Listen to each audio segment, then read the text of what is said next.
So, got my boy Zaya Ashley. What's good? What's Hell good? yeah. If y'all don't know, my man is the legend out these parts. Don't let him tell you otherwise. We walk everywhere. Hey man, you the reason I started traveling. Like a lot of dudes know him.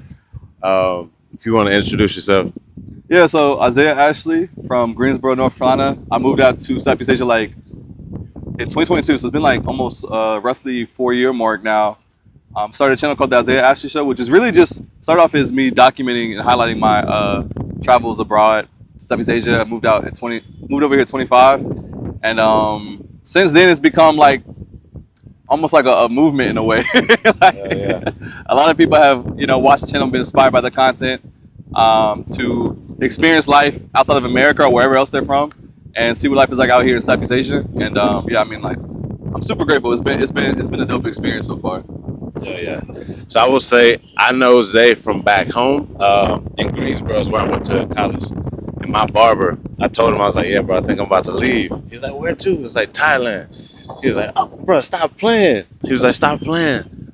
And so I know a dude I cut. He just moved out that way named Zay. I was like, we're at Lincoln. So as soon as I got to Bangkok and we found some time, we linked up. Yeah. It was dope, man. And also, like, it was good to see his content because I'm not a social media guy, and I'm like only into crypto shit. So when I seen him, I was like, oh shit, it is like we out here. Yeah. I didn't know it was like a black presence out in Bangkok. So it was like seeing a lot of friends I made out there. It was dope to see like other people like us. I want to get into some questions, my man. For sure. What is your favorite part about living abroad? Favorite part for me has to be just I'm gonna say, I don't want to sound cliche, but it's like it really is the peace I experience.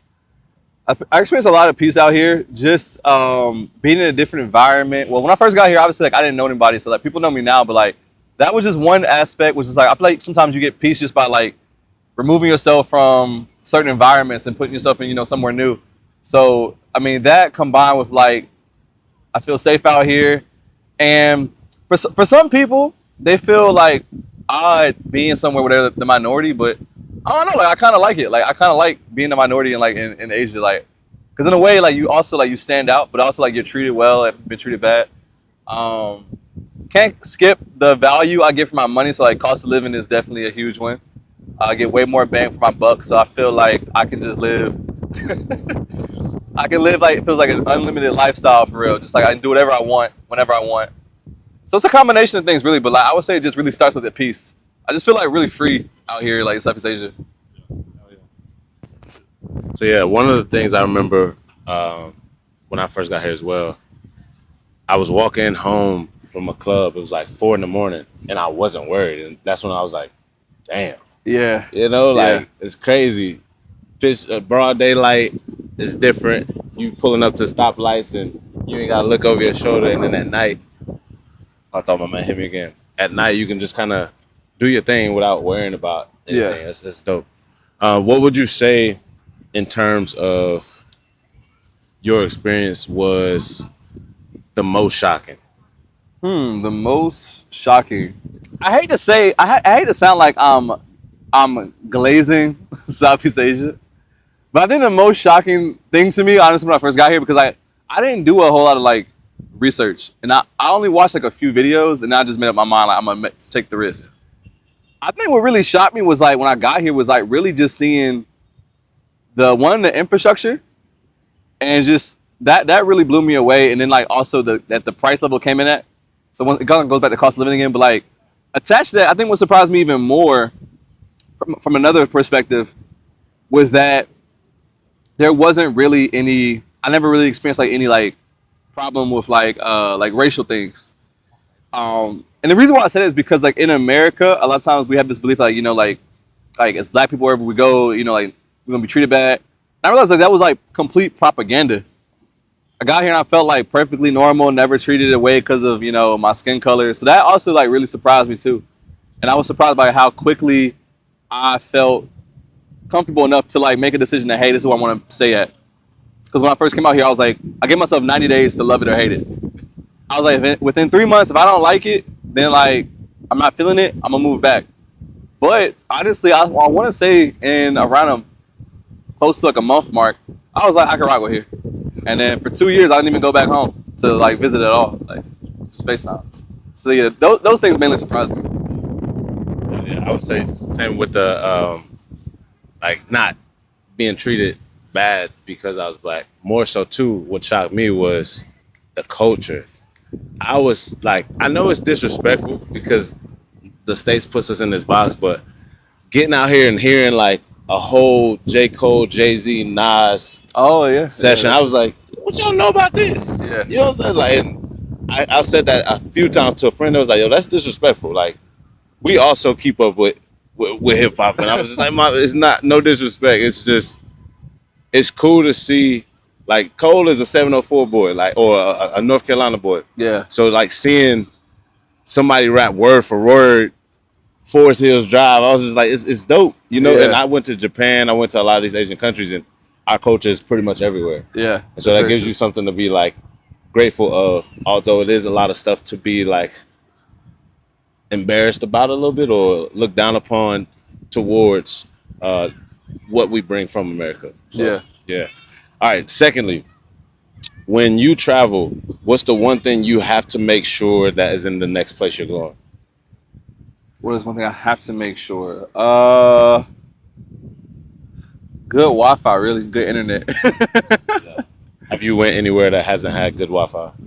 Nah, not so far. I mean, I've been to places where it wasn't like as great, but that might have just been that one part of where I was at. Okay. You don't want But to put them on blast.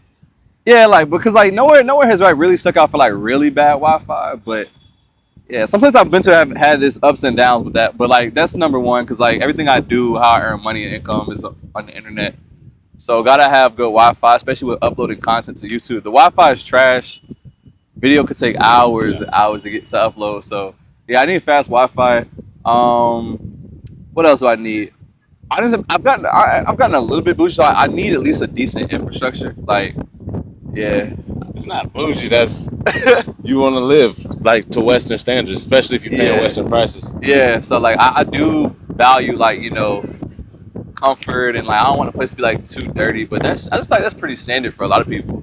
Lastly, if you had to give a message to 22-year-old Isaiah before he even thought about moving overseas, before he thought about creating online, what would you give him in terms of traveling, and what would you give him in terms of mindset?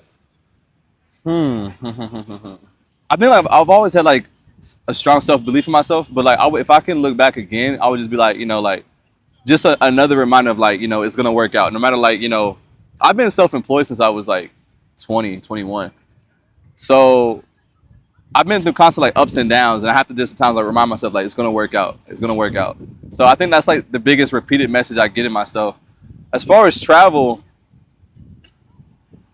I guess I'm glad looking back that I was open minded. So like it wasn't like I was not open minded back then, but like I'm glad that I didn't just have a thought and then like just throw it away. Like I execute on it because I want to say a lot of the things that I'm doing now where literally like the idea was birthed like years, like just over time too. Like, but I was younger. I mean, like I'm sure there was probably a moment when I was in like high school where I was like, maybe one day, like I knew I wanted to travel for a long time, and Thailand wasn't always like I didn't know about Thailand until a little bit later on specifically, but I knew I wanted to like get out.